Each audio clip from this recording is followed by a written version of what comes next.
So I guess moving on outside the military, well, here in the last few years, you've just recently decided to open up your own dental practice, correct definition dental studio. I see you have the shirt We on. changed now it's Definition Dental and Wellness Spa because we've incorporated a lot more services. But yes, Definition Dental Studio was the name. Yep. Okay, yeah, definitely. So tell me about that. What inspired that idea? And I'm definitely interested in the wellness spa aspect. I kind of looked and browsed around and seen so many different things that's got me interested. So, kind of what inspired the idea? Because what you have at your particular studio, it's not something common that I see.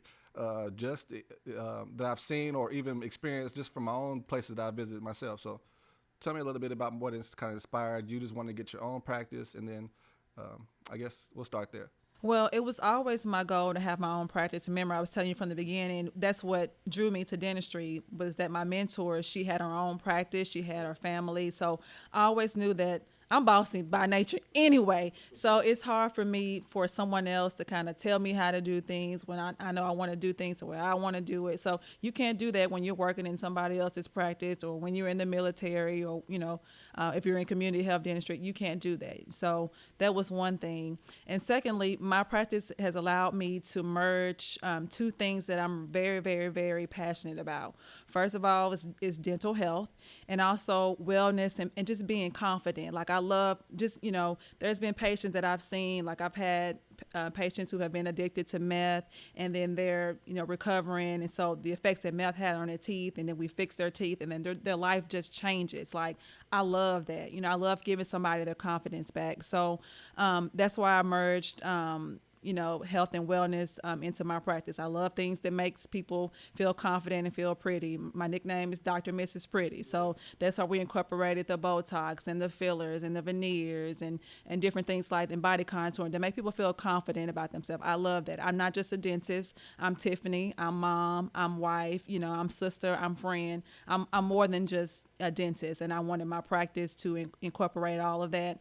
And then also there's a stereotype of everybody's afraid of the dentist. Everybody hates the dentist. The first thing somebody says when they get in the dental chair is, "Oh, I hate the dentist." So I wanted my practice to bring an atmosphere to something that's different to make people comfortable. You're still gonna get stuck with the needle, but at least you're gonna be in a comfortable atmosphere, when you do that. So that's my goal to make people feel comfortable and confident and happy. Yeah, no, I like it. I like it. I'd definitely like to kind of dig deeper into those specific services because you offer a variety of different things. But I know you noticed that you mentioned one thing a moment ago talking about confidence. And I was going to ask you, how does the dental health affect confidence? And I have like some old stats just kind of saying like, just depending on like the income levels, like say, let me see. Well, 40% of low and middle income level Tennesseans say life is less satisfying due to the condition of their mouth and teeth.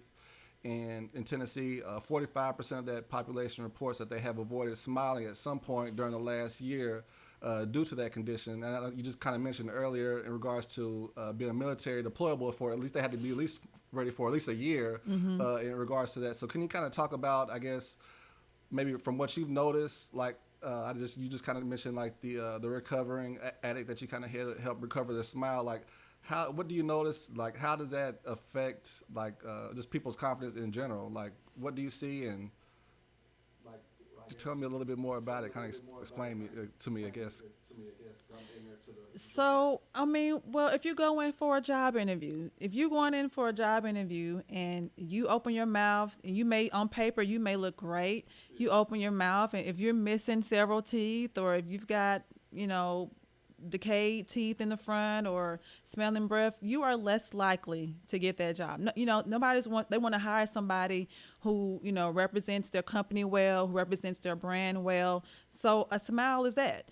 If you want to date somebody, first thing people look at when you're going to date somebody, they open their mouth and it's not right. You're like, oh no, they was cute with their mouth closed. They open their mouth. It's like, no. So, it's just different things like that.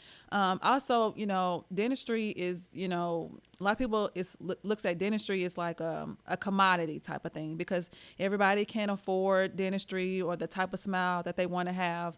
So I've worked in all aspects, military, community health, private practice.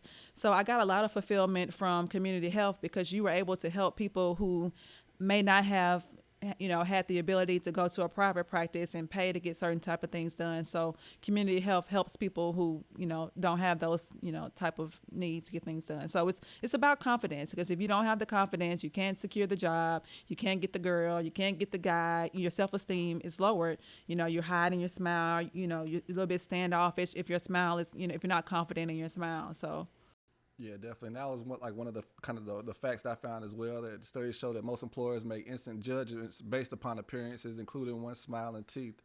Looking at different articles and stuff like that.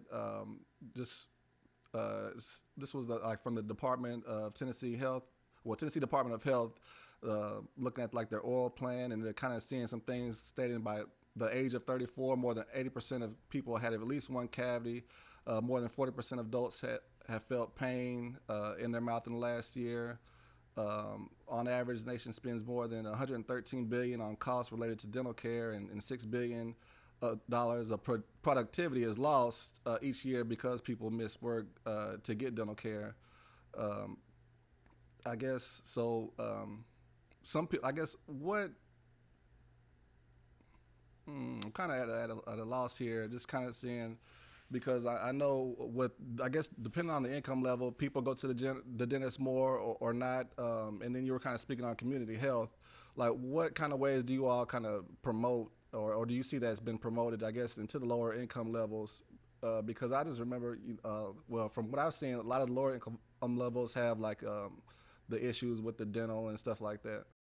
I think it's twofold. Some of it is fear, and some of it is finance. And some people, it's fear and finance. Okay, so if you're fearful of going to the dentist, you don't go, and then you don't get the preventative care. Like, a lot of people say, "Oh, I'm only going to go if something hurts."